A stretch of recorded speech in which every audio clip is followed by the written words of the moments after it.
Rapaziada, vamos reagir aqui ao Rica Perrone, a live dele aí com várias perguntas do público interessantes, bem pertinentes aí, que geraram respostas também bem interessantes do Rica Perrone. E ele, né, diferente do Cantarelli, que a gente viu que jogou aí a cobrança pra cima do Textor, o Rica cobrou bastante do Angelotinho.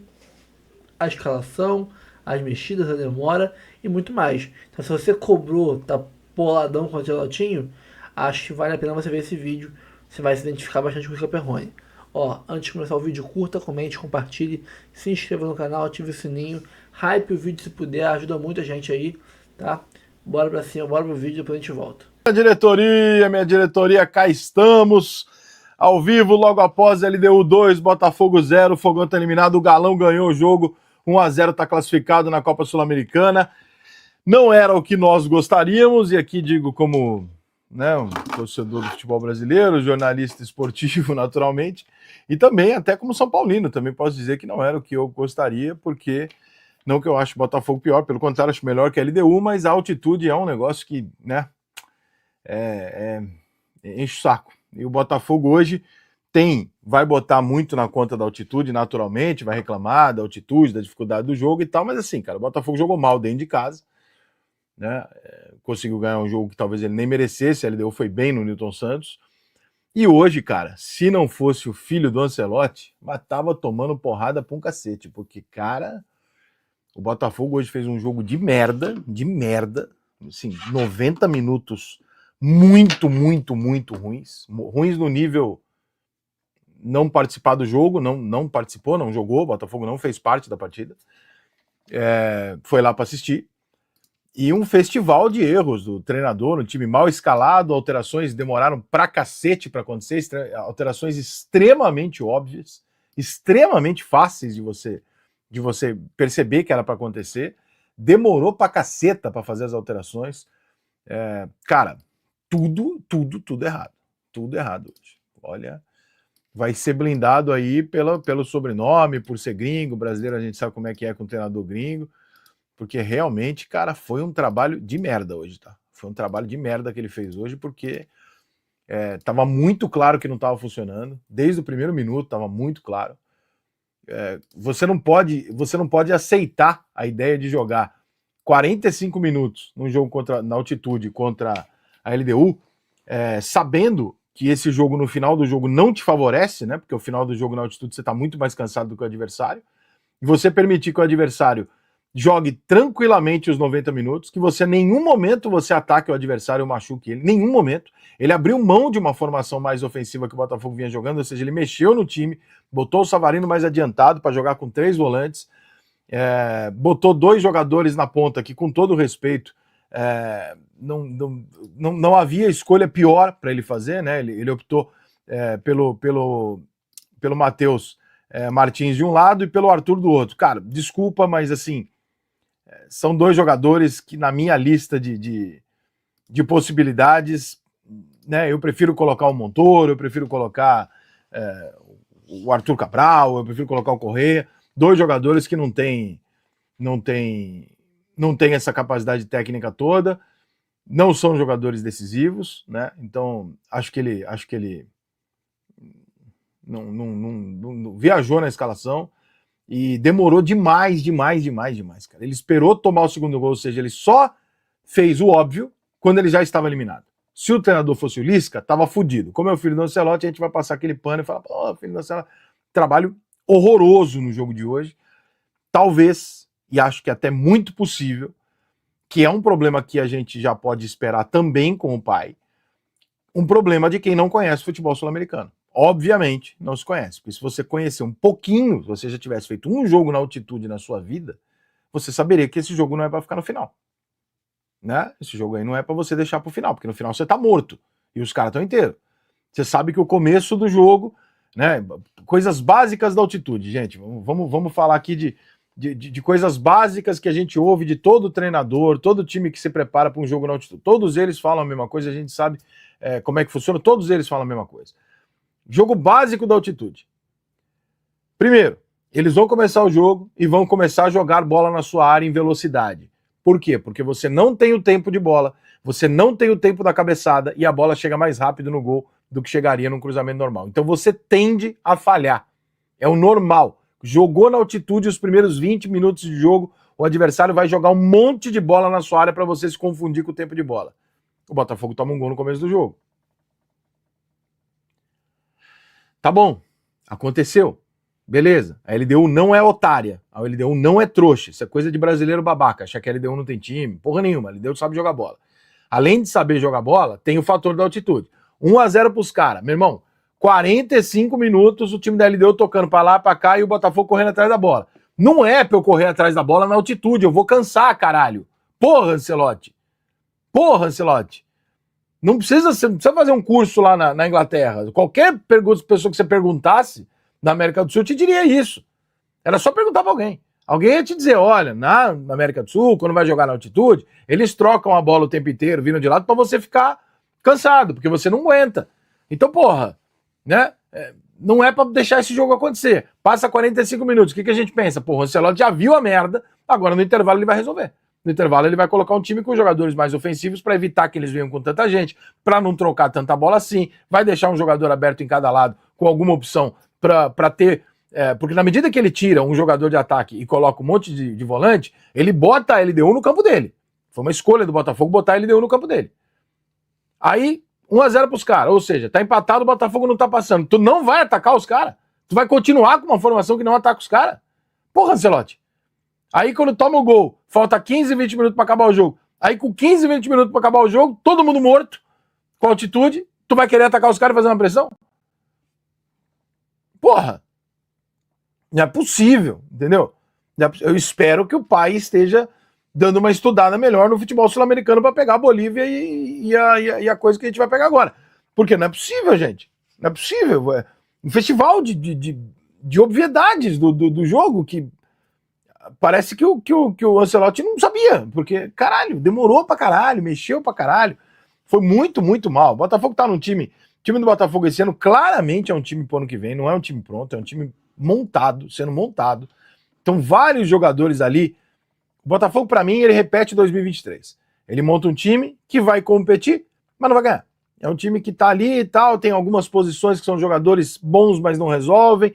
Em 2023, como a carência do Botafogo era muito grande, né, ele acreditou que o Tiquinho Soares, por exemplo, era um craque, coisas que eu cansei de falar aqui que não. Segovinha, um monte de jogador, mais ou menos pra caralho, só que o Botafogo não disputava nada há muito tempo. Então, quando disputa, você bota qualquer um no pedestal. Eu acho que esse ano aqui o Botafogo agora inverteu, porque o Botafogo acostumou com o time do ano passado. Então os jogadores esse ano, que é para deixar rolar, Montoro, uma série de jogadores, deixa rolar, deixa se adaptar, e no ano que vem a gente vai lá contratar 3 ou 4 caras pontuais, né? Você consegue montar o time. Eu acho que é um time pro ano que vem. Mas uma coisa é você ter um time que ainda não conseguiu montar o elenco você ainda não conseguiu entender e montar um elenco pronto para esse ano, e você fazer um erro, uma série de erros durante o jogo, com obviedades como as que a gente viu hoje. São obviedades. Não são erros de opção estática, de eu poderia colocar esse, eu preferi colocar aquele. Não, cara, são erros que nós estamos falando de uma questão ligada à natureza, que é a altitude. Você sabe qual é o cenário da altitude. Caralho. Todo mundo sabe. Não é para deixar pro final. Não é para deixar ficar jogando na tua área nos primeiros 20 minutos. Porra. Todo mundo que tomou 10 bolas na área nos primeiros 20 minutos tomou 2 gols na altitude. Histórico, isso é história do futebol. Então, não entendi porra nenhuma o que o Ancelotti tentou fazer hoje. Fato é que não deu certo, obviamente, porque, né, naturalmente, tendia a não dar certo. São Paulo vai enfrentar a LDU. Gostei? Não gostei. Preferi o Botafogo, porque é mais forte que a LDU, mas é um time em formação. A gente sabe que é 1 hora de voo até o Rio de Janeiro e nós vamos enfrentar o gramado artificial que a gente já jogou. A altitude é um inferno do caralho. Entendeu? Ainda mais jogo de ida, os caras podem aprontar pra caralho, fazer 2-0 lá e fudeu tudo, enfim. É difícil pra caralho jogar com esses times aí que tem esses fatores extra-campo que interferem no jogo. Eu não gosto de pegar LDU, Bolívar, eu não gosto de pegar esses times. O Bolívar a gente ainda tem a premissa de falar, pô, se eu tomar 3-0 do Bolívar lá, quando eu chegar em casa eu arrebento os caras. Foda-se. A LDU você não arrebenta os caras em casa. A LDU não é um time de otário que você chega aqui que nem o Bolívar, o The Stronger, toma 4-0 lá e arrebenta os caras. Porra, não tem isso.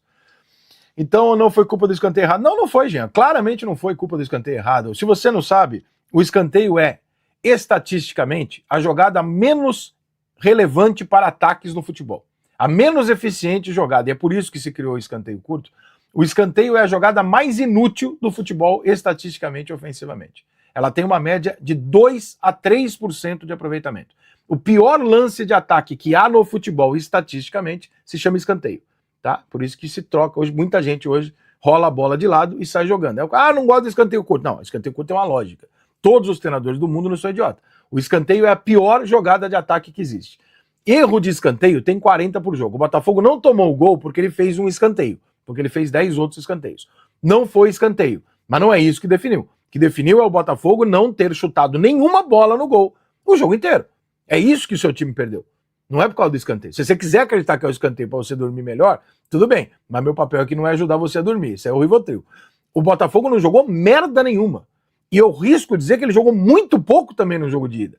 Botar na bunda do escanteio, botar no escanteio o resultado do Botafogo? Pelo amor de Deus, gente. Se tem mais 20 minutos de jogo com a LDU em cima do Botafogo, ela achava um gol uma hora ou outra. O Botafogo não existiu, o Botafogo não entrou em campo. Porra, não dá pra ficar putinho com o escanteio. Desculpa, mas não dá. Você fala um lance capital, é um pênalti, vá lá. Mas não, o Botafogo não entrou em campo. Você tem que ficar puto com o seu time hoje. Porra, se você quiser achar, não, mas é que foi falta 2 minutos antes do lance, o lance que originou 80% dos lances do futebol de gol, se você buscar 40, 50 segundos atrás, tem alguma irregularidade. Né? Então, escanteio, não pode, ok, errou o juiz. Não foi gol de escanteio, ele não bateu o escanteio, o cara veio de cabeça.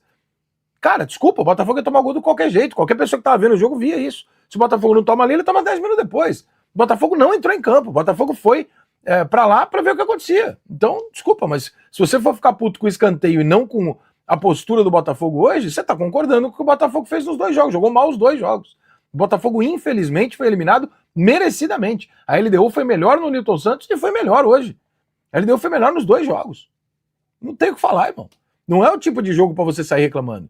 Você sai reclamando do jogo que você foi roubado, do jogo que aconteceu um acaso. Não é o caso. Vocês já saíram com vantagem no primeiro jogo sem merecer.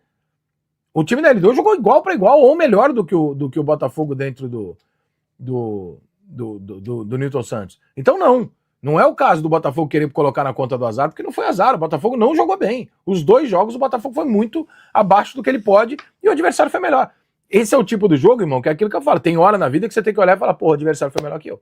Se foi só por demérito seu, claro que não, a LDU é um time ajeitado, como eu falei semana passada, a LDU jogou no Nilton Santos muito mais do que a gente esperava.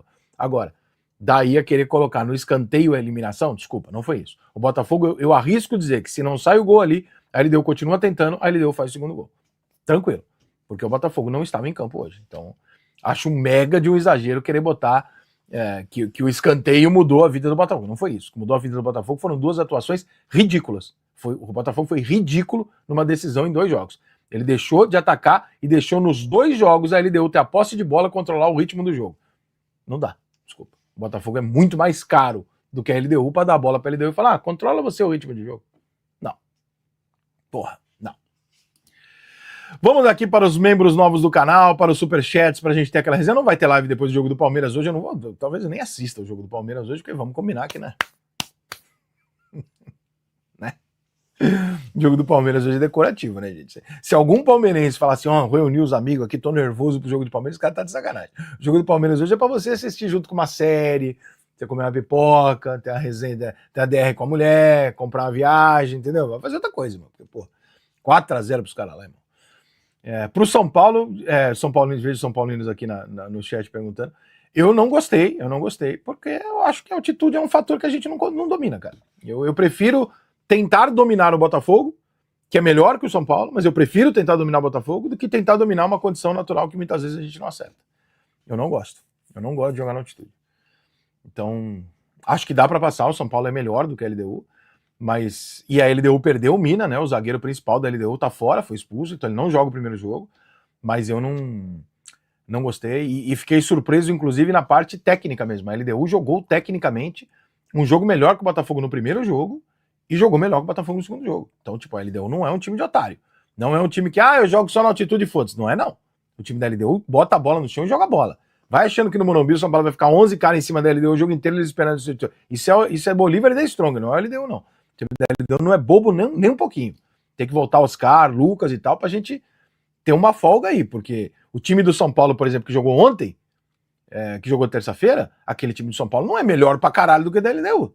Ele é melhor, mas ele não é melhor pra caralho, né? Gol de pênalti obrigando escanteio que não existiu. Cara, Comembol é muito a culpa é do pênalti, né? Botafoguense falando fora texto me quebra demais.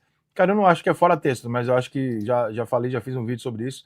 Eu acho que todos os botafoguenses que têm a relação passional com o texto, ela é absolutamente compreensível. É o salvador da pátria, o brasileiro adora um salvador da pátria, que veio aqui, cuidou do meu time voltou a ganhar uma coisa que eu nem sonhava em ganhar. Né? Alguns anos atrás nem sonhava em ganhar. Tudo bem, tá tudo certo.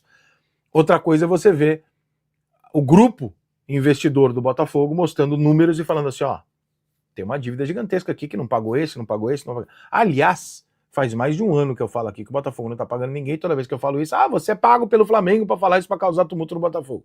Claro que não.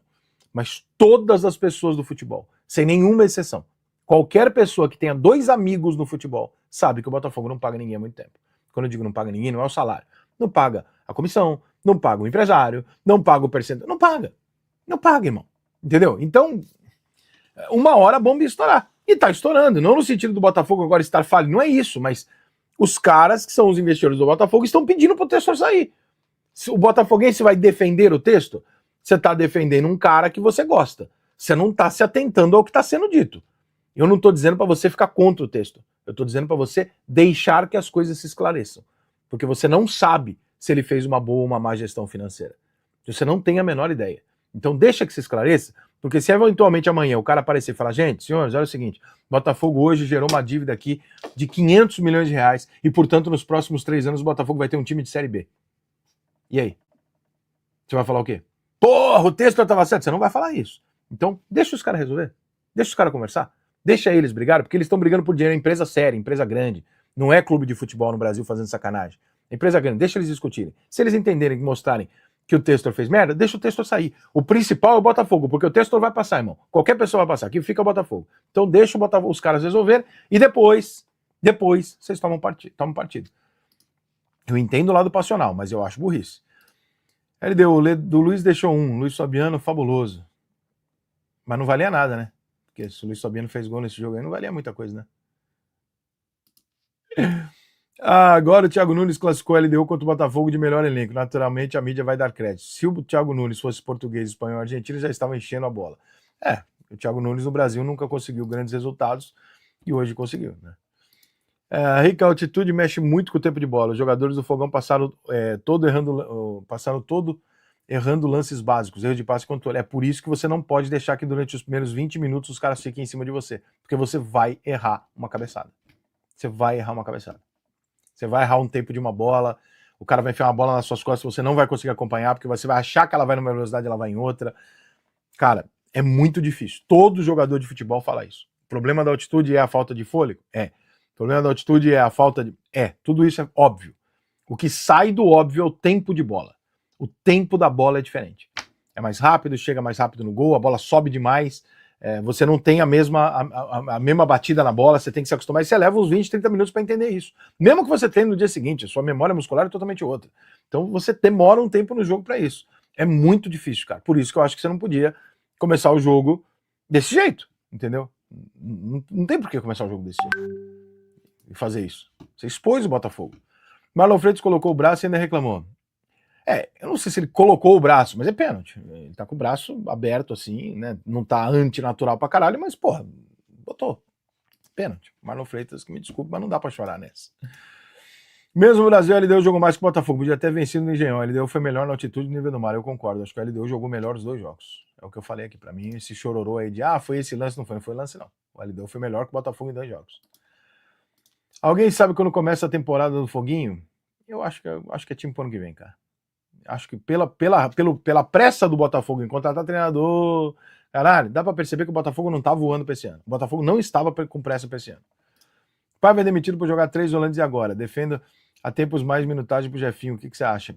Me parece muito bom jogador, me parece que tem que ter uma oportunidade ali. Eu tenho alguma dificuldade, por exemplo, em acreditar, eu não tenho como cravar isso, porque isso é um exercício de futurologia, mas eu tenho alguma dificuldade, por exemplo, em acreditar que o Jefinho seja um jogador que não possa competir, por exemplo, com o Arthur, que a gente sabe que é um jogador mediano. Eu tenho um razoável pé atrás com essa ideia, né? Tipo, não dá para ser o Jefinho. Por que não dá para ser o Jefinho? Exatamente por quê? Né? O Jefinho jogou no Botafogo, foi vendido pro Lyon, voltou pro Botafogo, Botafogo compra de volta, enfim, uma transação ali totalmente esquisita, mas será que ele joga menos do que o Arthur, que é um jogador extremamente previsível? Não sei.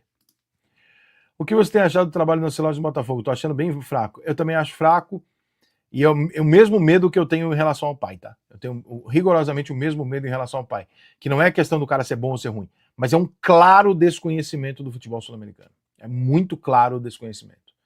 Não sabe, a primeira vez que está tendo contato, é a mesma coisa que você me convidar para ir ser treinador, sei lá, ou comentar, ou sei lá, eu para um cargo num campeonato, sei lá, da Ucrânia. Eu vou chegar lá e falar, caralho, não conheço nenhum jogador da Ucrânia. Como é que eu vou? Eu não sei. Eu vou ter que aprender tudo sozinho, em semanas? É difícil, cara. Eu não sei se era o caso, talvez talvez ele esteja muito bem cercado ali de ótimos profissionais, imagino que esteja, brasileiros para orientar ele, mas deu mole. Joaquim, 200, tá com dinheiro, hein, Joaquim? Porra, mandou 200 pelo seu superchat, que isso, hein, cara? Quase 300 conto. Treinador europeu não consegue adaptar a diversidade, seja gramado, altitude e pressão sul-americana. Se fosse o Renato, aguentaria, teria feito o que você falou, na Europa é tudo padronizado. Concordo com a minha linha de raciocínio?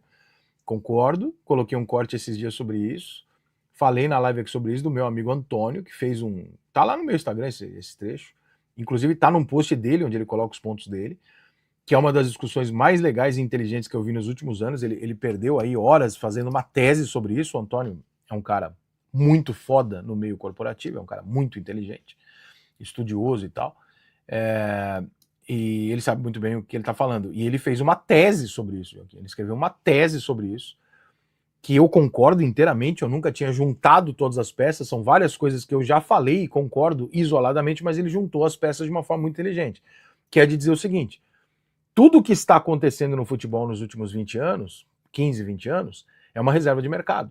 A gente acha que o futebol está fazendo melhorias técnicas para o bem do futebol. Não, na verdade o futebol está protegendo os clubes ricos.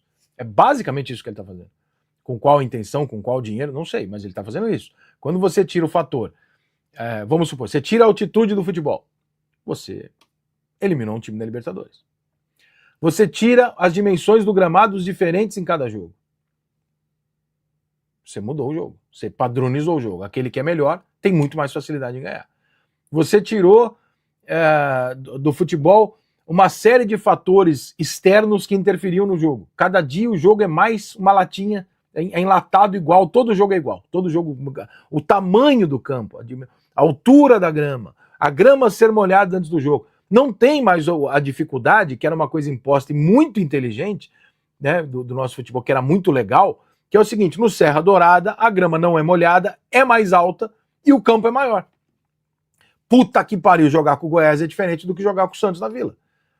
Óbvio, são dois jogos diferentes. E aí você fazia o quê? Com que times que não tinham investimento tão alto pudessem ter uma possibilidade de fazer alguma coisa pelo fator, né, dentro das regras do futebol, sempre todos eles estavam dentro das regras. Toda a padronização do futebol, ela é voltada para diminuir a possibilidade do imponderável e, portanto, manter os clubes que têm mais dinheiro em cima. Isso é um grande erro. É um erro brutal. E que seguramente está indo nessa direção porque tem alguém pagando e alguém ganhando com isso. Porque qualquer pessoa que pensasse no futebol fala, mas eu quero tirar do estádio de futebol as possibilidades do jogo se tornar mais imprevisível, do time menos rico ganhar do mais rico, do time pior. Nunca que eu ia querer um negócio desse. Nunca. Porra. Claro que não, a graça do futebol era exatamente essa, Vila Belmiro menor, Maracanã maior. Porra, isso sempre foi do caralho, sempre equilibrou o jogo. A partir do momento que eu deixo tudo igual, eu pego o time que tem mais dinheiro e falo assim, então tá aqui, ó, campeonato de pontos corridos, ganha. É isso que eu tô fazendo. E isso está sendo feito na França, no Brasil, na Argentina, em todos os lugares está sendo feito isso. É extremamente ruim pro futebol isso. Extremamente ruim. Mas, como a gente não pensa no futebol, a gente pensa só no nosso time e a gente pensa muito pouco, né? Então é muito ruim que se faça isso. Você tem um campeonato francês que só tem um time. Você tem um campeonato alemão que só tem um time. Você tem um campeonato italiano que um time ganha durante 10 anos, depois é outro. Qual que é a graça dessa porra? Qual que é o sentido dessa merda? Você não tem que. Não é prejudicado, irmão. Tá tudo dentro da regra, o Liga da Marinha. Tudo que eu tô dizendo é dentro da regra. Você pode não ter vivido outra época. Mas isso tudo é dentro da regra. A regra diz que um campo de futebol tem um mínimo e um máximo. Diz que tem que ser grama natural. Ela não tá estipulando pra você, no meu campo é mais quente, o meu campo mais quente eu vou colocar um estádio maior. Era assim que se fazia. Quantos e quantos jogos Flamengo, Fluminense, Botafogo e Vasco ganharam no Maracanã em janeiro, fevereiro e março por causa do calor e da dimensão do Maracanã? Centenas de jogos. Quantas vezes o Goiás levou vantagem por isso? Quantas vezes você teve uma condição no Rio Grande do Sul por causa do frio, etc. Não existe essa porra não tem nada a ver de prejudicar ninguém, irmão. Não existe prejudicar ninguém. É simplesmente o jogo dentro das características de cada adversário. Cada um tem direito de ter as suas características. E aí você tem uma dificuldade. Só que a robotização do futebol ela leva a isso. Só que essa geração de mongoloide, o que ela quer? Ela quer todas as raspadinhas. Entendeu? Ela não pode ver uma com um negocinho diferente ali. Ela quer todas iguais, tudo futsal. Todos. Eles quer padrão, todo mundo igual. Todo mundo igual não existe, irmão. Não tem função. A gente gosta de futebol por causa disso. A gente não gosta de futebol por ele ser todo mundo igual. Então, quando você quebra isso, é que nem a discussão dos pontos corridos, cara. É a mesma discussão. Toda vez que eu penso nessa discussão, eu me vejo discutindo com o Bruno Formiga. É o cara que vai usar todos os argumentos baseado na frieza do futebol. Ou seja, ele está baseando todos os argumentos dele baseados no quê? No que é mais justo, no que é mais sério, no que é mais profissional, no que é mais correto. Nenhuma pessoa no mundo, gosta de futebol por causa disso. Nenhuma. Todas as pessoas que gostam de futebol, gostam do futebol pela imprevisibilidade dele. E aí você vai tirando a imprevisibilidade do futebol. Cara, não é possível que ninguém perceba. Não é possível que em algum momento alguém fale, peraí. Nos últimos 20 anos nós tiramos o mata-mata, nós mudamos os gramados, nós mudamos as dimensões de campo, nós tiramos os fatores diferenciais de um estado para outro, de um estádio para outro, de um gramado para outro. Peraí, e só vão ganhar os mesmos. Nós queremos o futebol da Alemanha? Eu espero que não. Porque se alguém falar para mim que quer que o futebol brasileiro se torne um campeonato, assim como o francês e o alemão, aí paramos, aí não temos o que conversar. Porque aquilo é uma bosta, aquilo é uma tragédia, aquilo não é um exemplo de nada, aquilo é uma merda, é o pior futebol do planeta. Aquilo é a pior coisa que existe, é aquilo, um campeonato onde todo mundo sabe que vai ganhar. Aquilo é uma merda, entendeu? Então, mas a gente tem, com essa geração Nutella que a gente tem hoje, essa geração de jovens alucinados, eles acham que é tudo uma caixinha. Então entra na discussão o que é mais justo, o que é mais programável, quantas rodadas. Para, meu irmão, ninguém gosta de futebol por causa disso, deixa de ser trouxa. As pessoas gostam de futebol por causa da imprevisibilidade. Caralho, não existe isso, a gente gosta de futebol por causa disso. Você quer tirando do futebol uma hora atrativo dele. É uma loucura, mas faz totalmente sentido. Eu concordo com a pergunta aqui do João aqui, eu concordo inteiramente. Todas essas coisas estão sendo tiradas, padronizando o futebol, enlatando o futebol. Sou São Paulino e achei menos pior a LDU que o Fogão. O São Paulo tem um histórico muito grande de ser eliminado com os brasileiros da Libertadores, é verdade. Temos um trauma muito grande de jogar no sintético, menos pior. É que eu não sei o histórico com números do São Paulo na altitude, mas, cara, jogar na altitude é uma merda. Ah, merda. Eu odeio jogar na altitude. Sou Fluminense, essa LDU é osso mesmo. O Fluminense sabe, né? Eu nem sei se a LDU já eliminou o São Paulo. Com certeza o São Paulo já cruzou a LDU. Eu não sei quantas vezes a LDU passou ou o São Paulo passou, mas é um time chato do caralho. Qual o time mais difícil, Atlético Nacional ou LDU? Atlético Nacional. Como time, como 11 é o Atlético Nacional. Só que a gente não pode ser injusto, né? Nós passamos o Atlético Nacional. Não, calma. Nós somos abençoados por algum ser divino que nos deixou passar pelo Atlético Nacional, porque era pra gente ter tomado 3-0 lá, tranquilamente, e voltado pra casa eliminado, praticamente. Então, nós não jogamos melhor que o Atlético Nacional e nos classificamos. Isso não aconteceu. Nós somos piores do que o Atlético Nacional em 2 jogos, e o São Paulo passou porque a vida quis assim, o cara perdeu os pênaltis, bola na trave, e o caralho, nós passamos. Se a gente tivesse amassado o Atlético Nacional, eu falaria, temos um ponto, a LDU não é melhor que o Atlético Nacional tecnicamente, ok. Mas não, nós perdemos, né, se você for olhar os 2 jogos, falar quem teve mais chance de gol, quem criou mais, o Atlético Nacional foi muito melhor que o São Paulo. Então, não é uma ótima referência para nós, né? Mas eu acho o Atlético melhor que a LDU. Só que o Atlético não tem altitude. Existe uma grande diferença técnica dos jogadores que foram vendidos para os que chegaram. Sendo assim, a desclassificação foi normal. Eu também acho que não tem pânico nenhum, cara. O Botafogo perdeu. O que eu acho uma merda é o Botafogo se apresentar dessa maneira. Isso eu acho uma merda. Eu acho que você tem que morrer atirando, cara. Eu acho que você, cara, perder no futebol, que eu sempre falo aqui, a minha briga aí com os flamenguistas e palmeirenses, eu falo, para com esse delírio de achar que vocês têm que ganhar todo jogo, vocês estão doentes. perder no futebol é normal. Agora, morrer tomando tiro de costa, não, você toma tiro de frente, irmão. Você morre com a arma na mão atirando de frente. Você morrer tomando de costa, você morreu correndo, você morreu fugindo. E o Botafogo morreu com 3 tiros nas costas, irmão. Desculpa, o Botafogo não atirou nos caras. Liga pro Thierry, ele pensa que torce pro Real Madrid. Coitado do Thierry, o Thierry deve estar muito puto. Eu não faço isso, porque o Thierry leva a sério, irmão. O Thierry leva pro coração. Ele deve estar chateado pra caralho, entendeu? Ele deve estar triste, ele deve estar... Aqui, a mensagem do meu pai. Lamentável, Botafogo. Meu pai é que nem eu, ele torce pros times brasileiros. Ele fica puto quando os times brasileiros perdem. Calma, não vai embora ainda. Aqui em cima tem um vídeo especialmente escolhido pra você. E aqui embaixo tem o último vídeo que a gente postou. Corre lá e assiste, é maneiro. E aqui você vai se inscrever no canal. Clica aqui, se inscreve no canal, dá essa moral pra gente. Tamo junto.